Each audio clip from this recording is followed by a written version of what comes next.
Salut à tous, je m'appelle Antoine Catherine, je suis l'ancien numéro 1 de la cellule Data et Analyse numérique de l'Elysée et aujourd'hui je suis à la tête de Licteur, qui est un cabinet de conseil qui accompagne une cinquantaine de grands groupes sur leurs problématiques de veille, de consumer insight et de social listening.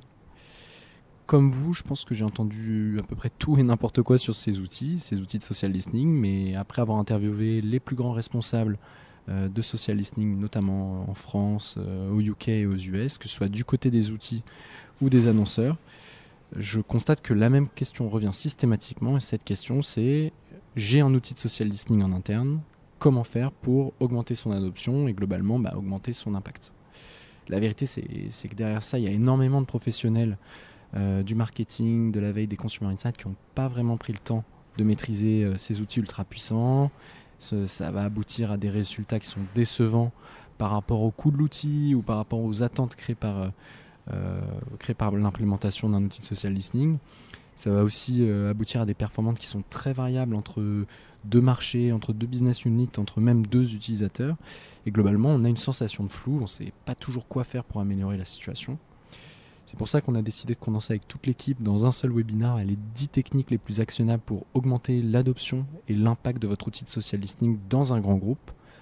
En méfiance, ce webinaire, c'est pas du tout une présentation généraliste, c'est 100% destiné aux professionnels du marketing et du social listening dans des grands groupes. Donc pour commencer tout de suite, je pense que la phrase d'accroche, c'est celle-ci. Celle-ci, elle est hyper claire. C'est voilà, j'ai un outil de social listening, j'ai mon Meltwater, j'ai mon Brandwatch, j'ai mon VisiBrain, mais il est sous-exploité. C'est pas du tout pour jeter la pierre aux outils, loin de là, qui ont dans 99% du temps des équipes CSM ou des équipes d'adoption qui sont très performantes. Le seul sujet, c'est que on est face aujourd'hui, je pense, à trois axes majeurs qui font qu'il y a parfois une frustration et surtout on ne sait pas par où commencer lorsqu'on va avoir cet outil. Ces frustrations elles peuvent venir de plusieurs aspects, j'en ai listé trois. Le premier, c'est le point un peu, voilà, mes managers, mes sponsors, les décideurs clés en interne ne comprennent pas l'importance du listing. Là-dessus, il y a le Social Intelligence Lab, que je vous reconseille vraiment, qui est un peu l'organe de référence au UK et même dans le monde, qui établit chaque année ce qu'on appelle un rapport d'impact avec plus de 400 personnes qui travaillent dans le social listening qui répondent, qui a effectué un sondage. Et on voit qu'il y a plusieurs difficultés. Déjà, de prouver le ROI en interne. Je pense que si vous êtes connecté aujourd'hui, vous ne faites pas forcément partie de ce persona, mais vous savez pertinemment que lorsque vous êtes face à un décideur, parfois côté client ou côté annonceur, on va toujours avoir cette question du ROI. Et le calcul du ROI sur le listening n'est pas impossible, mais il est compliqué. Et donc, je vais après un peu justifier tout à l'heure sur un peu des manières d'aller proposer ce ROI, et en tout cas d'aller le calculer. Autre sujet, il y a un leadership qui est parfois peu concerné. En fait, historiquement, ce qui est possible de dire, c'est que globalement, si je caricature à fond, les décideurs en consumer insight ou en marketing ou en com aujourd'hui sont pas forcément nés, ou en tout cas n'ont pas étudié le social listening à l'école, que ce soit en agence, etc., ou même en école de commerce, tout simplement en début de carrière, parce que tout simplement ça n'existait pas. Et par définition, le social listening, ça existe uniquement depuis qu'il y a les réseaux sociaux. Les réseaux sociaux, ça reste relativement jeune. Et du coup, sur ces aspects de leadership, en tout cas de top sponsor, on va avoir parfois un peu de mal à aller faire comprendre l'intérêt d'utiliser des données réseaux sociaux ou des données issues du net pour aller chercher ce type d'infos. Ça rejoint un peu le troisième point, c'est qu'il y a parfois trop de market research traditionnel. Moi, je ne considère pas du tout que c'est deux choses qui s'opposent, hein, au contraire. Mais on voit parfois des décisions qui sont basées sur des panels un peu traditionnels, sans citer de nom, du Ipsos, du Kantar, du Nixon, qui se basent sur des panels de 1000 personnes, là où parfois, sur du listening, on est capable d'aller sur des échantillons de 10 000, 100 000, voire millions de personnes. Donc voilà. Les autres sujets, n'hésitez pas, hein, si vous avez des questions sur le même moment. Les autres sujets, je pense qu'il y a un gros enjeu de formation et d'adoption en interne. Tout simplement, finalement, le social listening, c'est compliqué. Il y a énormément de sous-disciplines à l'intérieur du listening. Il faut analyser la donnée, il faut préparer la data, faut interpréter les résultats, faut bien sûr aller convaincre en interne de l'utilité de ces résultats. Bref, tout ça, c'est très compliqué. En tout cas, ça pose des questions, on va dire, d'ordre à la fois data, mais aussi conseil. Et de l'autre côté, vous avez, je pense, en tout cas c'est notre opinion nous chez Licteur, vous avez parfois des responsables social listening, des équipes social listening qui sont juste un passage vers d'autres métiers. Donc vous avez des profils un peu juniors qui font de la veille parce que demain ils veulent gérer des comptes réseaux sociaux, qui font du social insight parce que demain ils veulent être directeur études dans un grand cabinet ou chez un grand annonceur. Et au final, le social listening n'est vu que comme un passage, comme une transition finalement. Et c'est à l'opposé de la complexité, ou en tout cas ce que nous on trouve finalement complexe. Et tout ça, ça définit un grand flou. Et ce grand flou, c'est, je sais que les capacités en listening sont énormes, mais aujourd'hui, je ne sais pas forcément par où commencer. Je ne sais pas comment agir, et je ne sais pas comment aller chercher un peu tout ça. Donc sur ce sujet-là, nous, ce qu'on a fait, c'est qu'on a un podcast, on a plusieurs clients, on a interviewé vraiment énormément de personnes qui travaillent dans cette industrie. Et ce que je vous propose aujourd'hui, c'est de finalement regarder les 10 astuces qu'on repère chez au moins 2 ou 3 clients à chaque fois, et qui, selon nous, ont globalement de l'impact dans votre stratégie d'implémentation et votre stratégie d'adoption en interne de votre outil de social listening. Le premier, ça semble tout simple, ça va être de créer une listening squad. Donc, une listening squad, c'est quoi? C'est une équipe de sponsors internes, de champions, qui va se voir, qui va se connaître, qui va interagir ensemble, qui va essayer de créer même un sentiment d'appartenance à cette communauté, pour partager des bonnes pratiques, pour aussi faire valoriser leur travail, parce qu'on connaît, enfin moi, avant à l'Élysée, je vois très bien les enjeux qu'on peut avoir dans le listening, c'est qu'on a l'impression parfois d'avoir de l'or dans les mains, mais de pas être capable, on a parfois l'impression que les autres ne voient pas le potentiel issu de nos données. Et aussi, ce que ça permet, c'est une adoption décentralisée. Alors, quand je parle d'adoption décentralisée, généralement, le social listening, il y a des exceptions, mais le social listening, c'est dans un grand groupe. Souvent, le grand groupe, il est international, ou en tout cas, il y a plusieurs divisions, plusieurs produits, etc. Et il y a tout un enjeu à ce que ce qui est fait dans la division Consumer Insight, toutes les bonnes pratiques, soient adaptées dans la division marketing. Il y a un enjeu à ce que tout ce qui soit découvert au niveau du social listening Italie soit réutilisé d'une certaine manière dans le social listening Espagne, etc., etc. Donc pour ça, moi, ce que je vous conseille en 6 mois, c'est de vous concentrer dans les 2 premiers mois sur une phase de planification et de formation. Si aujourd'hui vous partez de zéro, si aujourd'hui personne n'a accès à vous n'avez pas de listening squad, je regarde en même temps les commentaires, et oui, bien sûr que la présentation vous sera envoyée, avec plaisir. Et est-ce qu'on a des exemples d'outils? Je vais y venir juste après, c'est le point numéro 2. Sur la première phase, je vous conseille de vous concentrer sur tout ce qui va être planification et formation. Donc vous faites un diagnostic, vous analysez les besoins, vous discutez avec un maximum de personnes en interne, et vous allez définir une liste de critères de sélection. Je pense qu'il faut à peu près 10 critères de seniorité, d'expertise listening, d'impact et de leadership en interne, pour aller choisir les bons champions qui vont être pertinents. Alors, on me demande souvent combien de champions il faut pour aller générer un maximum d'impact. Je pense que ça dépend, bien sûr, de votre entité. Mais vous pouvez commencer avec un cercle très restreint, de 3 à 10 champions maximum, pour après, dans un second temps, l'étendre avec plusieurs autres équipes, plusieurs autres marchés, etc. Mois 3 et mois 4, là, ça va être tout ce qui va tourner autour de la formation et de l'intégration de ces champions. Donc, vous allez faire en sorte que ces champions-là soient hyper promoteurs de vos sujets. Donc, vraiment, de bien comprendre, de bien saisir toutes les subtilités, bien sûr, de l'outil, mais aussi des use cases qui sont possibles au sein de votre entité. Un champion, c'est pas forcément un expert social listening. Un champion, c'est quelqu'un qui a de l'impact dans ses équipes. Donc, vous allez lui donner les clés, les templates, les réponses, et même un support de production si jamais il y a besoin, pour aller finalement diffuser votre offre de listening en interne. Et vous allez donc du coup mettre en place un copil qui va se réunir, allez, disons une fois tous les mois à peu près. Je pense que c'est un bon enjeu pour aller simuler des projets, établir des ateliers d'use case, et dans les 2 mois qui suivent, passer à l'échelle finalement, faire des webinaires de présentation. Ça, il y a des entreprises, je pense notamment dans le domaine du cosmétique ou du luxe, qui font ça très bien, des webinaires internes d'évangélisation autour des possibilités du listening, qui ont pour seul objectif de diffuser finalement ce qui se fait de bien à l'intérieur. Voilà. Deuxième point, le deuxième sujet, je pense que ça va être de choisir la bonne stack d'outils.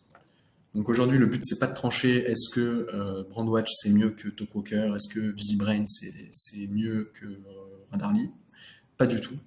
Le but, c'est juste de vous dire, voilà, en fait, le social listening, c'est une toute petite partie, en tout cas, ça s'intègre dans tout un ensemble d'outils qu'on appelle la social intelligence, qui peut se décliner, je pense, dans 7 à 8 grandes macro-catégories, qui sont un peu celles que j'ai présentées au début, qui ont été très bien listées par le Social Intelligence Lab. Donc, pour ceux qui souhaiteront, je peux vous donner accès à cette ressource, mais c'est un listing de plus de 200 outils par sous-catégorie. Et on voit que finalement, le social listening, déjà, c'est une grande catégorie qui peut se distinguer entre du social monitoring, du social listening, du review management, de la reputation management. Mais surtout, c'est pas du tout à dissocier d'autres outils, des outils d'influenceur analytics, des outils de social CRM, des outils de marketing analytics. Bref, il y a toute une gamme d'outils je dis pas forcément à implémenter, mais au moins à connaître, parce que en fonction de votre use case, j'ai eu des use cases hyper intéressants en rendez-vous client récemment, autour du social search, autour d'audience intelligence, autour de social selling, autour de community sur LinkedIn, etc., etc.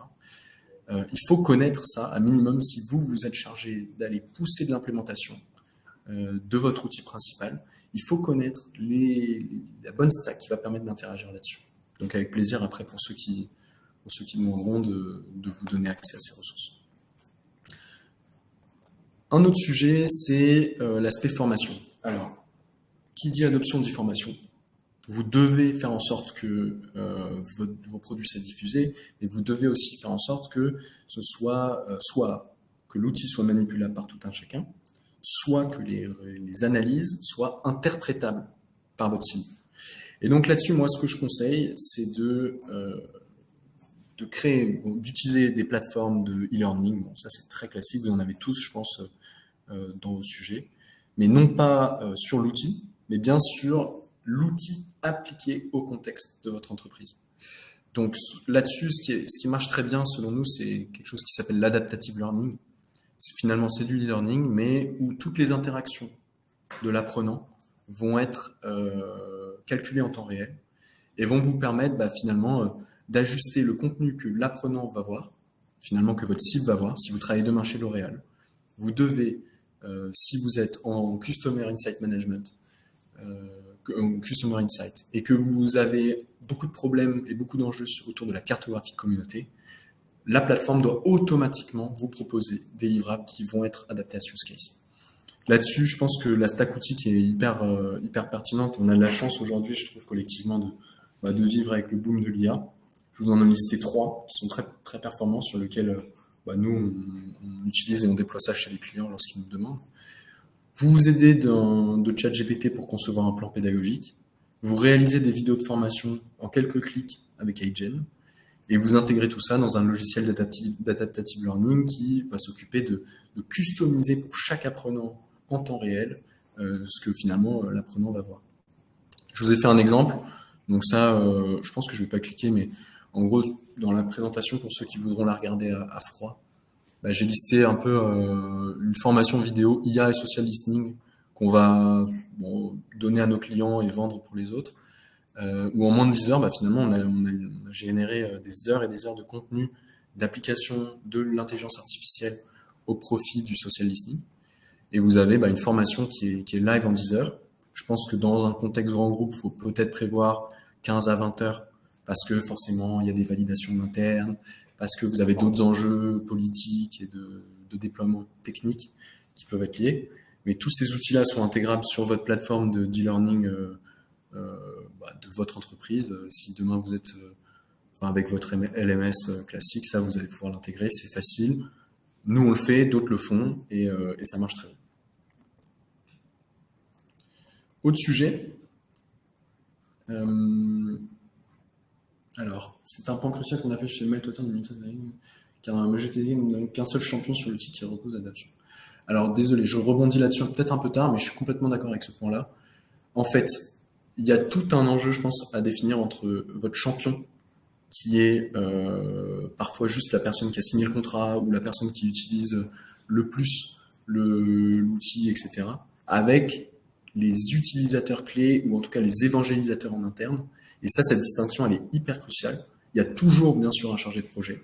Je connais des entreprises qui font ça très bien et avec plaisir aussi pour mettre en contact d'autres annonceurs avec ces personnes-là. Et je pense que dans des prochains webinaires, on les invitera pour aussi donner leur point de vue côté annonceur de l'implémentation sur ces sujets. Mais je suis complètement d'accord. Il y a vraiment deux sujets à distinguer et c'est très intéressant. Le quatrième, c'est un point juste très rapide, c'est de micro-cibler vos analyses. En fait, vos analyses, si elles sont trop larges, elles vont intéresser personne. C'est peut-être dur à entendre ou je sais pas, mais en tout cas, c'est la réalité. Donc, ce que je vous conseille, c'est de débloquer des livrables par typologie d'entreprise. Par typologie de cible. Donc, vous n'allez pas faire les mêmes livrables pour les équipes CMI que pour les équipes marketing, que pour le top management, que pour les équipes com. Ça veut dire un gros travail sur le fond, certes, mais aussi de forme. Je prends mon exemple à l'Élysée, finalement, il y a certains décideurs qui ne veulent pas de rapports qui font plus d'une page. Voilà, c'est à prendre en compte. Donc, il y a aussi un gros travail de synthèse, un gros travail de choix dans l'information qui est remontée. Et ça, je pense que c'est hyper important dans votre approche et dans votre logique d'impact. Il n'y a rien de pire dans le déploiement d'un outil ou le déploiement d'une offre social listening en interne que des rapports longs, parfois complètement automatisés et surtout sans approche ou sans analyse humaine derrière, sans retraitement. Là, ça, c'est le truc qui va vous flinguer votre truc. Tout le monde va dire « et alors ?» et « so what ?» Qu'est-ce qu'on en sort de ces KPI? Ça n'a aucun intérêt. En tout cas, je pense que peut-être que ça avait de l'intérêt il y a 4 à 5 ans, parce que c'était nouveau. Aujourd'hui, on peut faire ça avec n'importe quel type d'outil. Moi, je vous déconseille fortement de vous reposer sur une approche uniquement automatisée. C'est le point un peu qui vient juste après, c'est tout l'intérêt, notamment si vous décidez de monter en puissance sur votre stratégie d'adoption, d'aller recueillir un maximum de feedback et d'avis sur vos analyses. Je pense que ça, c'est l'enjeu numéro 1. L'enjeu numéro 1 dans votre déploiement, c'est pas de produire l'analyse la plus belle, parce que vous ne savez pas si votre analyse elle est pertinente, si elle apporte vraiment de la valeur. Votre objectif, c'est de déployer un maximum de livrables qui sont différents et d'aller recueillir sur chacun de ces livrables et chacune de ces cibles des feedbacks, des avis. Nous, je vous ai mis 3 indicateurs qu'on suit nous en interne pour nos clients. La satisfaction de l'utilisateur via un NPS, l'impact sur la prise de décision. C'est difficile à calculer, mais vous pouvez mettre en place des systèmes afin d'aller chercher ça. Et un taux d'utilisation interne. Alors, pourquoi mettre en place des indicateurs? Tout simplement parce que tout ce qu'on ne mesure pas, finalement, on va pas le savoir, a fortiori sur un peu de l'analyse qualitative du ressenti de son client interne qui va être sa cible, je ne sais pas, un directeur de marketing, un directeur de la com ou un directeur de marché, par exemple. Vous allez devoir mettre en place, dès le jour 1, des indicateurs qui vont dire si oui ou non vous êtes sur le bon chemin. Un autre point qui m'a semblé intéressant, c'est cette approche en visualisation interactive. Vous allez forcément commencer, et je pense que si vous êtes là, vous êtes déjà en train de le faire, vous allez commencer par ce que j'appelle moi de la visualisation PowerPoint. Vos analyses, pour plein de raisons, au début, c'est du PDF, c'est du Canva, c'est du PowerPoint, et c'est très bien. Il n'y a pas de sujet là-dessus. Moi, je suis complètement aligné là-dessus. On vend ça d'ailleurs à nos clients. Mais à un moment donné, si vous voulez aller un peu plus loin, il va falloir intégrer des fonctionnalités interactives. C'est-à-dire que le rapport qui est de synthèse, il va servir aux décideurs, mais les personnes qui vont appliquer les décisions, donc je prends l'exemple d'un directeur de la communication, il n'a pas besoin d'aller jouer avec les données. Par contre, les responsables social media, les responsables de veille, eux, ils vont peut-être avoir envie d'aller jouer directement avec les données. Mais là où donner l'accès à l'outil, des fois, ça va avoir des problèmes IT, ça va avoir des problèmes de coût. ça va avoir des problèmes aussi de formation sur ces sujets. Bref, il y a beaucoup de friction. Aujourd'hui, la plupart des plateformes ont intégré ce qu'on appelle des rapports interactifs. Je pense au Smartboard VisiBrain, Insight Page, Radarly, bref, quasiment tous les outils aujourd'hui du marché le font, et le font très bien. Ça va être un premier sujet, c'est-à-dire que vous allez faire votre rapport en PowerPoint, en Canva, en Prezi, ça c'est ce que j'utilise pour la présentation d'aujourd'hui. Et derrière, vous allez générer un rapport interactif qui, lui, va vous servir finalement de cerise sur le gâteau, un peu sur la forme, ça c'est sûr, mais aussi d'aller chercher vraiment le plus actionnable finalement pour la personne qui va non pas prendre les décisions, mais va les appliquer sur le terrain.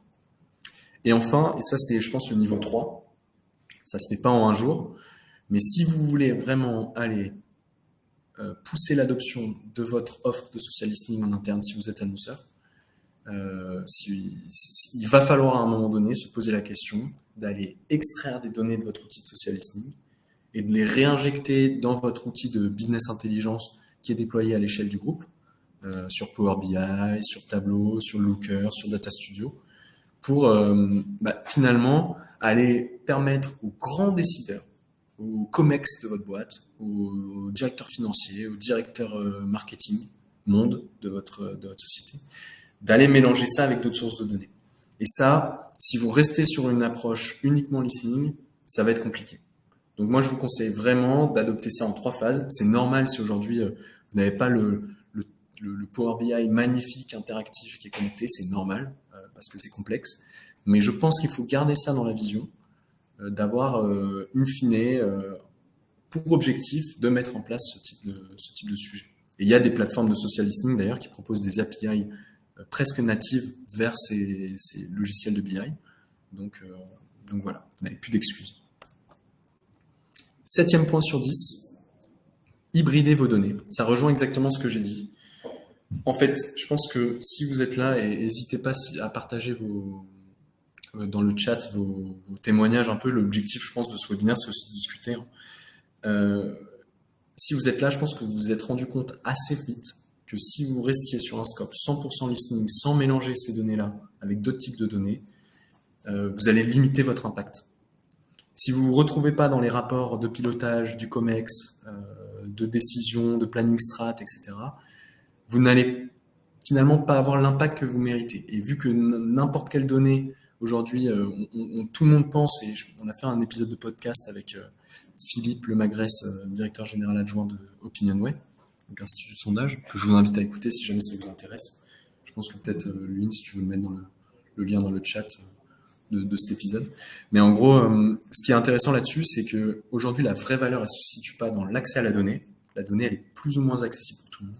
Elle se situe dans la manière dont on va mélanger cette source de données, Facebook, Insta, les données Google, etc., avec plein d'autres sources de données. Que ce soit, bon là j'en ai listé quelques-uns, mais votre donnée de satisfaction client, vos données CRM, vos données de vente, exactement, forcément, les données transactionnelles. Ça, je pense que c'est hyper intéressant aujourd'hui de vous poser la question de, tiens, aujourd'hui, comment est-ce que sur mon scope, listening, de la manière dont je suis scopé, je peux aller rajouter et aller discuter avec les équipes transactionnelles, les équipes CRM, pour matcher ça avec des données de concurrence, de géologue, de campagne, etc. 8e point, c'est penser diffusion. En fait, l'enjeu réel aujourd'hui, si on est vraiment très pragmatique, il ne se situe pas forcément dans la production. Aujourd'hui, tout le monde sait faire, plus ou moins bien, mais tout le monde sait faire des études social listening. Par contre, peu savent la mettre en valeur. Et je pense que si vous travaillez dans un grand groupe, vous savez aujourd'hui que la valeur, ça va être votre capacité à aller toucher des décideurs avec vos analyses. Et pour ça, bien sûr, il y a du rapport récurrent, du rapport ad hoc, ça c'est inévitable et c'est tant mieux. Je veux dire, ça restera, à mon avis, le livrable numéro 1 du social listening aujourd'hui, ou des alertes de veille, bien sûr. Mais vous avez aussi, je pense, un gros sujet d'aller essayer de mettre en place des plateformes de diffusion qui sortent un peu de l'ordinaire, qu'elles soient physiques. Je pense à des meet-ups, des petits déjeuners, des lunchs dédiés avec vos champions, mais pas que, d'évangélisation autour de ce que vous faites. Ou même, ça on voit ça très bien, je pense au Consumer Loop Day par exemple de L'Oréal. Consumer Loop, c'est un outil interne créé par L'Oréal. Une fois par an, ils font une journée spéciale autour de ces sujets. pour un peu évangéliser et aller toucher leur cible interne. Avec aussi complètement du online, hein. Vous pouvez lancer un podcast interne. Nous, on tourne un podcast une fois toutes les 2 semaines. Ça coûte rien. Un épisode de podcast, la location d'un studio professionnel, ça vous coûte 120 euros. Donc, vous n'avez aucune excuse pour pas aller finalement tourner un épisode avec de success story, par exemple, de vos sujets ou d'une analyse qui a vraiment permis d'aller générer de l'impact. Et après, d'aller diffuser ça dans une newsletter interne avec du Sendinblue, du Brevo. Voilà. Ça, c'est aussi ce qu'on fait pour certains de nos clients. Mais je pense que même sans faire appel à des agences externes, vous pouvez aujourd'hui mettre en place des premières initiatives qui vont un peu out of the box, qui vont un peu au-delà de ce qui se fait traditionnellement pour aller chercher ces sujets. On arrive déjà au 9e point. Pour intégrer les données, combien de critères sont disponibles normalement? Alors, je ne sais pas exactement de quoi on parle sur cette question. Si c'est des critères de ciblage, par exemple, sur l'audience intelligence, c'est ce qu'on va voir après, vous allez être capable de faire des personas sur des bases Facebook, par exemple, de 250 000 critères. Si vous faites ça sur plutôt des logiques de veille de crise, etc., là, ça va dépendre de votre nombre de panels. Mais peut-être si on peut préciser la question, comme ça, je pourrais répondre le plus précisément possible. Ce que je pense qu'il peut être aussi intéressant de rappeler aujourd'hui, il nous reste 2 points, ça va être d'aller élargir votre scope d'expertise avec de la social data comportementale. Donc là où du social listening pur, c'est, si je caricature, c'est des likes et des commentaires.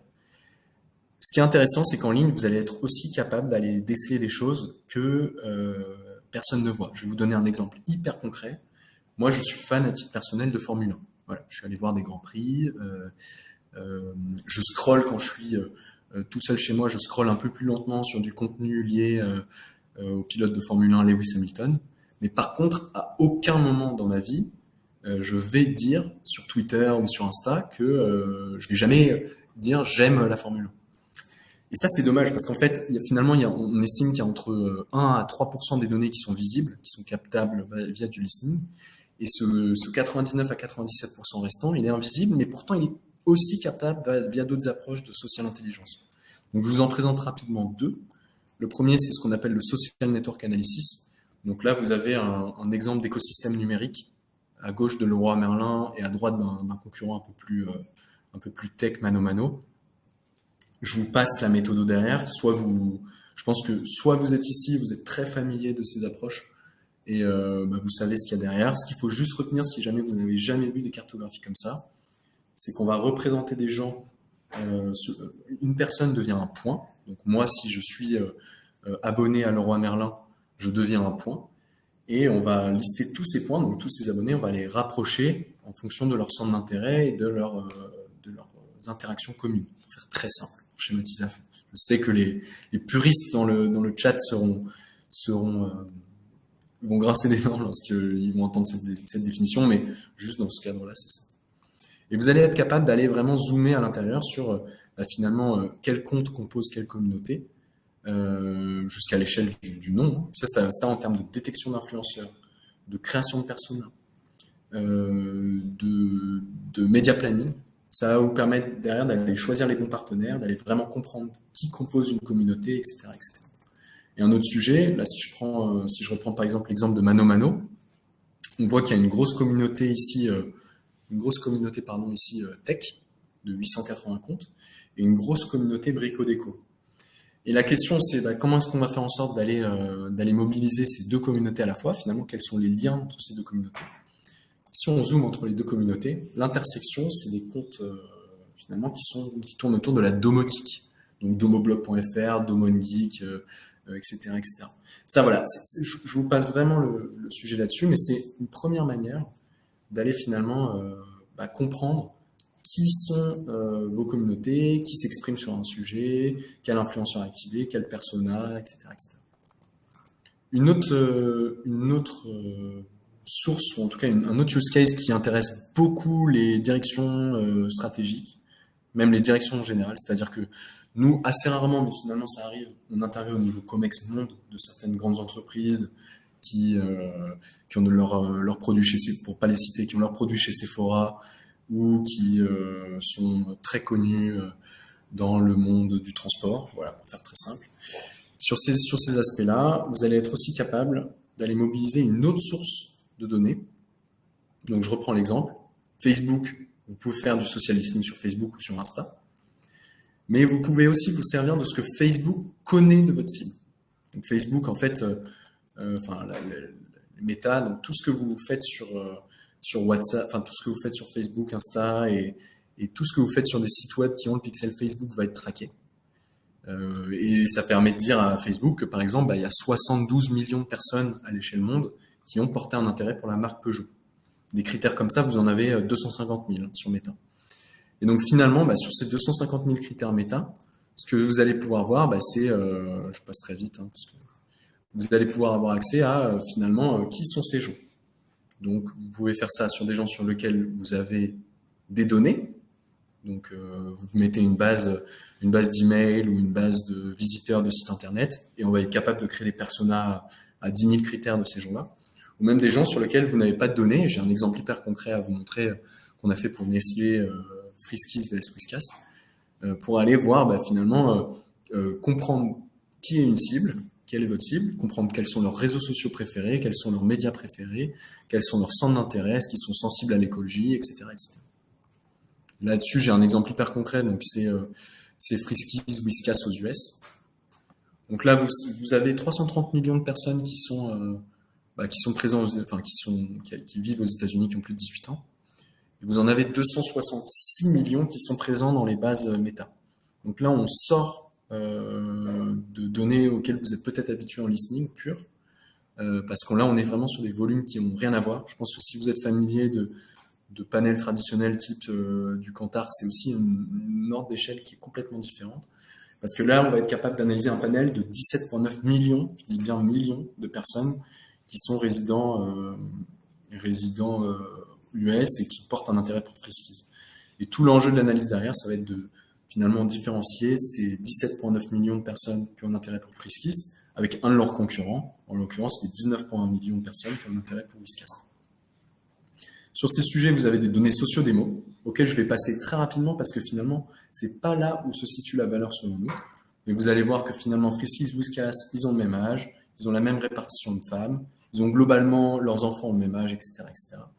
Mais ça vous dit juste que le roi Charles III, qui est un homme, qui est anglais, qui est né en 1948 et qui est riche, finalement, c'est la même personne qu'Ozzy Osbourne. Et ça, vous savez très bien, vous qui êtes là dans ce chat, que c'est complètement faux. Vous le savez. Et vous savez aussi que c'est pas actionnable. Ça, c'est des données qu'on vous sort sur du panel représentatif ou sur des cartos avec 200 occurrences. Mais vous savez que la vraie valeur va se situer plutôt dans l'analyse de leur centre d'intérêt, de leur analyse psychographique. Là, j'en ai listé 3 avec un autre outil.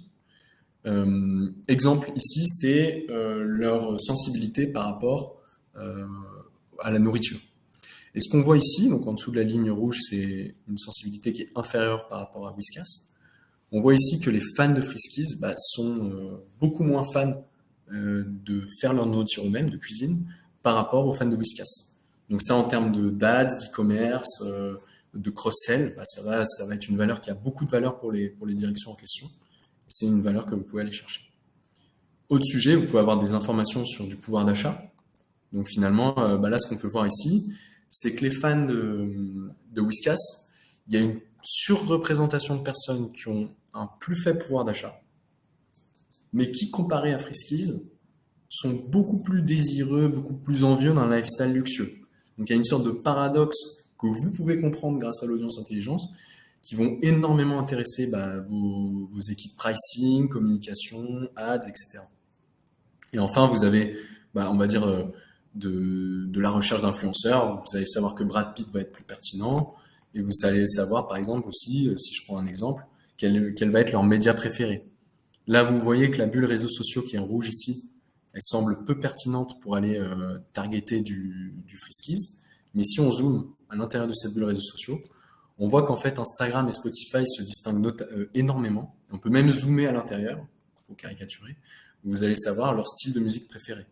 Et donc, typiquement, que le rock va être beaucoup plus pertinent à sponsoriser qu'une playlist de musique latine ou de reggaeton sur Spotify.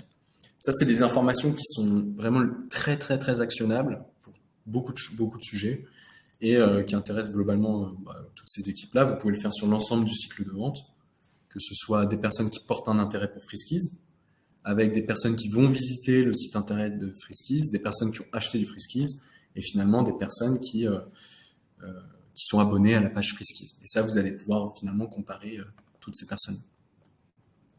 Voilà, c'était juste une autre approche qui est hyper complémentaire au social listening, que je pense que certains d'entre vous utilisent peut-être déjà, avec plaisir. Alors, je vois juste une question très intéressante, peut-on filtrer par région et autres critères démographiques? Oui, vous pouvez même cibler à l'échelle de la ville si la ville fait plus de 50 000 personnes.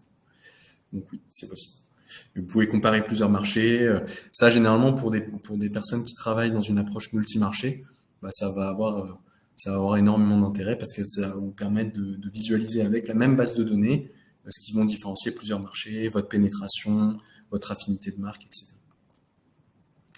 Voilà. Et enfin, le 10e point, forcément, il y a un peu de promo, c'est de passer à l'échelle via un cabinet de conseil comme le nôtre, comme Licteur.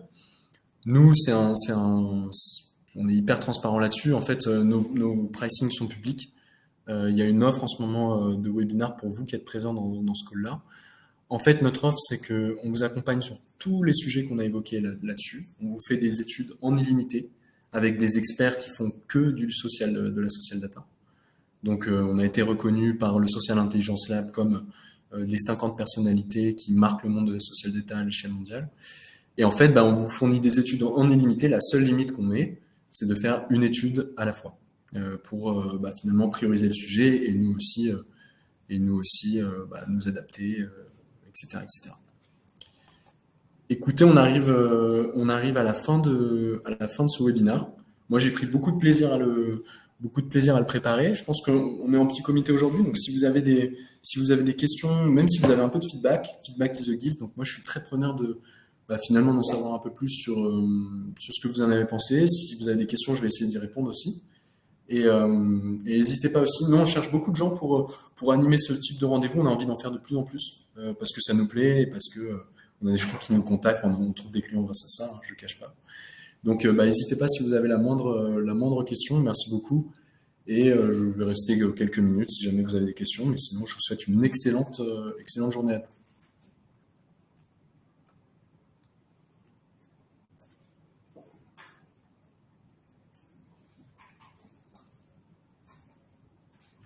Pour ceux qui voudront aussi le document, je vous l'envoie. Vous m'envoyez un petit message sur LinkedIn ou par mail et vous aurez de toute façon le replay disponible. Je vous remercie beaucoup. Passez une excellente journée. Au revoir.